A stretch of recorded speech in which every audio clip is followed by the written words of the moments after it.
welcome back to my YouTube channel.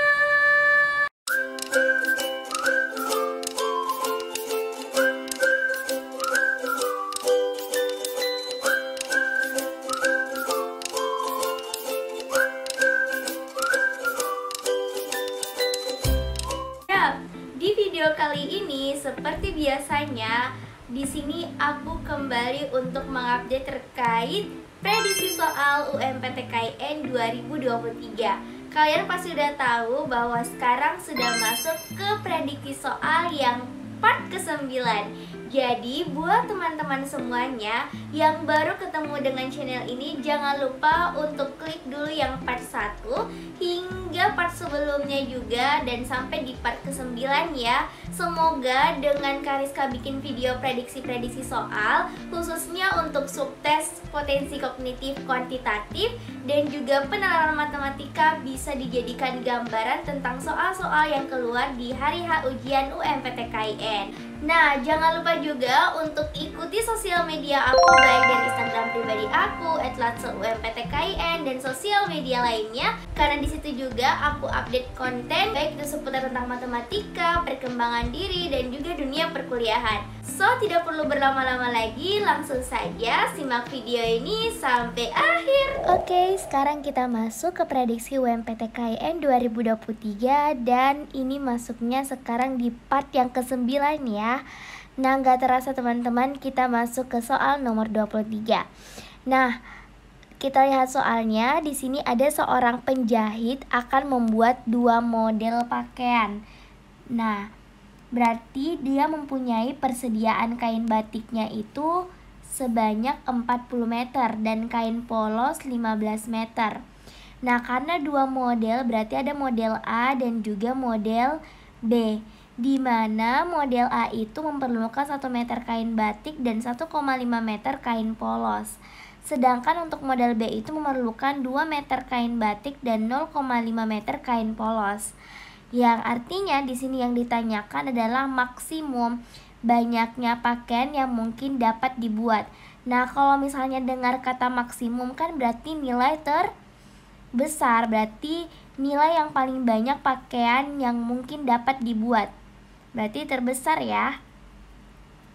Nah, ini soal nomor 23 masuk ke dalam subtes penalaran matematika atau literasi matematika di ujian UMPTKIN. Kalau misalnya kalian menemukan soal seperti ini, baca dulu soalnya, kemudian baca soal ceritanya ya, supaya tidak memakan waktu. Oke, di sini kita akan bahas secara detail dulu ya. Jadi, di sini kita mau buat ilustrasi model matematikanya. Jadi di sini kita mau buat modelnya terlebih dahulu. Nah, di sini ada 2 model, kemudian ada kain batik, kemudian ada kain polos ya. Nah, kemudian modelnya itu ada model A dan model B. Nah, sekarang untuk model A itu kain batiknya yang tersedia adalah 1 meter ya, 1 meter. Kemudian untuk polos 1,5 meter. Kemudian untuk model B atau model B itu adalah 2 meter untuk kain batik dan 0,5 meter untuk kain polos. Nah, sekarang kita bisa lihat bahwa untuk penjahit ini mempunyai persediaan kain batik 40 meter. Berarti total persediaan itu, total persediaan yang disediakan oleh penjahit untuk kain batik itu 40 meter, kemudian untuk kain polos itu 15 meter. Nah, di sini kita bisa ambil ya. Nah, oke. Selanjutnya adalah kita buat persamaannya. Nah, persamaan itu adalah di sini kita ibaratkan X, di sini adalah Y. Nah, kalau untuk kain batik itu berarti X tambah 2Y, kemudian itu total persediaannya adalah 40. Nah, bisa kita lihat bahwa dia mempunyai persediaan 40 meter, berarti dia tidak lebih dari 40 meter. Berarti kurang dari atau sama dengan 40. Nah, begitu juga dengan persamaan yang kedua, yaitu adalah 1,5X ditambah 0,5Y, itu kan dia tidak lebih dari 15 meter, berarti kurang dari atau sama dengan 15 meter. Nah, karena di sini ada bilangan desimal ya, ini bisa kita rubah jika dikalikan dikali 2. 1,5 kali 2 kan hasilnya 3X. 0,5 kali 2 hasilnya 1Y atau Y. Dan 15 kali 2 hasilnya 30. Nah, ini persamaan 1, ini persamaan kedua. Ini kenapa kita rubah, supaya nanti bisa memudahkan kalian ketika pengerjaan soal berikutnya di tahap eliminasi dan substitusi. Nah, sekarang kita lihat, kalau misalnya di sini Kariska tulis ya, di sini langkah kedua ya, ini langkah pertama, langkah kedua. Nah, bisa kita lihat kalau nilai X dan Y-nya kan sama-sama lebih dari 0 ya. Berarti X lebih dari atau sama dengan 0 dan Y lebih dari atau sama dengan 0. Nah, sekarang kita mau ganti X sama dengan 0 dan Y sama dengan 0 ke dalam persamaan ini. Nah, jadi di sini kita selesaikan X tambah 2Y itu kurang dari, itu bisa kita simbolkan dengan X tambah 2Y sama dengan 40 ya. Begitupun juga ini 3X tambah Y itu juga bisa kita simbolkan sama dengan 30. Jadi di sini sama dengan 40. Oke. Nah, kita ganti X-nya itu sama dengan 0. Berarti kalau misalnya X-nya sama dengan 0, 0 tambah 2Y sama dengan 40. 2Y sama dengan 40, Y-nya sama dengan 20.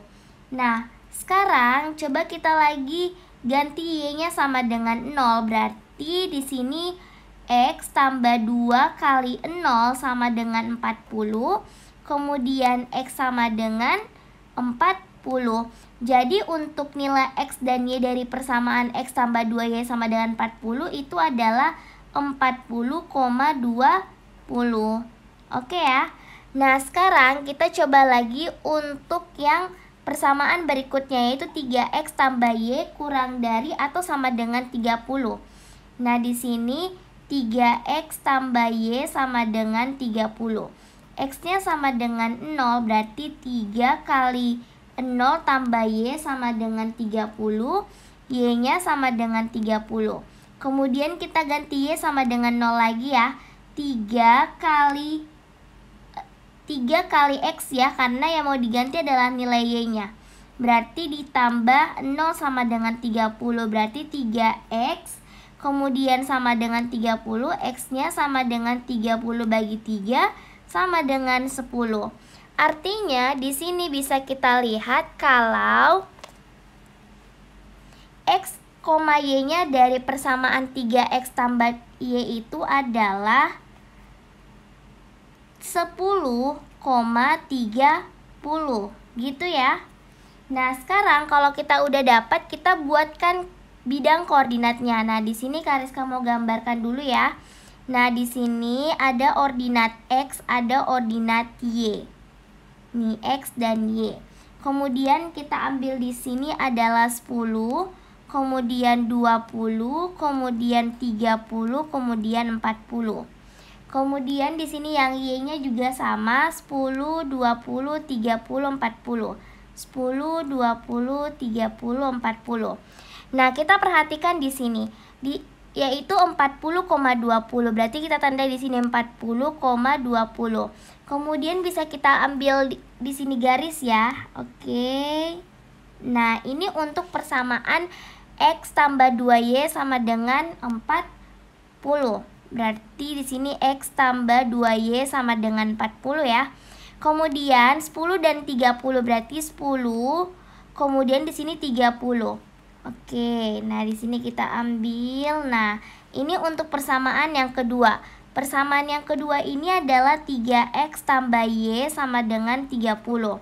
Nah, lalu setelah ini kita lanjut apa, Kak? Nah, sekarang Kariska mau ambil kertas baru dulu. Nah, karena kita sudah lihat, kita masuk ke langkah yang keempat. Nah, untuk langkah yang keempat itu adalah kita mau uji titik 0,0. Nih ya.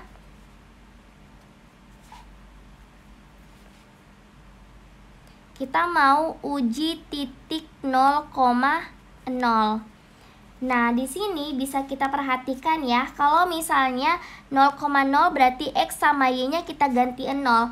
Berarti kalau misalnya kita mulai dari X tambah 2Y itu kurang dari atau sama dengan 40, berarti kita ganti 0, 2 kali 0 kurang dari 40, berarti 0 kurang dari atau sama dengan 40. Memenuhi atau tidak? Memenuhi ya, karena 0 itu kurang dari atau sama dengan 40, memenuhi. Kemudian begitu juga dengan yang persamaan kedua, yaitu 3X tambah Y. 3X tambah Y itu kurang dari atau sama dengan 30. Nah, kita ganti 0, berarti 0 kurang dari atau sama dengan 30. Juga memenuhi. Nah, sekarang bisa kita lihat kalau misalnya memenuhi artinya arsirannya ke bawah ya. Arsirannya ke bawah, ke sini. Nih. Nah, begitu juga yang persamaan 1 ke sini. Oke. Nah, berarti yang arsiran yang menjadi daerah penyelesaian yaitu yang ini, kemudian yang ini, kemudian yang ini. Berarti di sini titik A, kemudian di sini B, kemudian di sini C. Oke ya. Kita mau mencari daerah himpunan penyelesaian. Nah, bisa kita tuliskan di sini kalau misalnya titik koordinat A, itu kan di sini titik koordinat A itu sama dengan berapa? Berarti di sini 10,0 ya, karena di sini ada 0, berarti 10,0. Kemudian titik koordinat B itu sama dengan berapa? Sama dengan 0,20. Nah, sekarang yang belum diketahui adalah titik C-nya kan? Titik C yang ini ya. Belum diketahui adalah titik C yang ini. Jadi di sini kita selesaikan untuk mencari titik C itu sama dengan berapa? Nah, jadi ini A, ini B. Nah, jadi di sini kita bisa menggunakan sistem eliminasi dan substitusi. Eliminasi dan substitusi. Oke. Nah, jadi kita mau eliminasi persamaan-persamaan yang tadi kita selesaikan, yaitu X tambah 2Y sama dengan 40, kemudian 3X tambah Y sama dengan 30. Nah, kalau misalnya kita mau eliminasi Y, berarti kita mau hilangkan yang Y-nya. Nah, jadi caranya adalah kita samakan nilai Y di atas dengan nilai Y di bawah. Berarti ini dikali 1, ini dikali 2.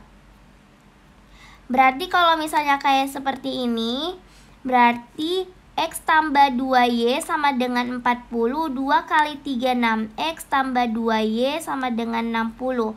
Kemudian kita kurangkan. Ini bisa kita hilangkan, kita udah eliminasi. Kemudian di sini jadinya min 5X, kemudian di sini jadinya min 20. X-nya sama dengan min 20 dibagi min 5. Jadi X-nya sama dengan 4. Nah, karena kita dapat X sama dengan 4, kita substitusi. Substitusi itu berarti ke dalam persamaan, salah satunya saja kita ambil X tambah 2Y sama dengan 40. X-nya 4, 2Y 40, 2Y sama dengan 40 kurang 4.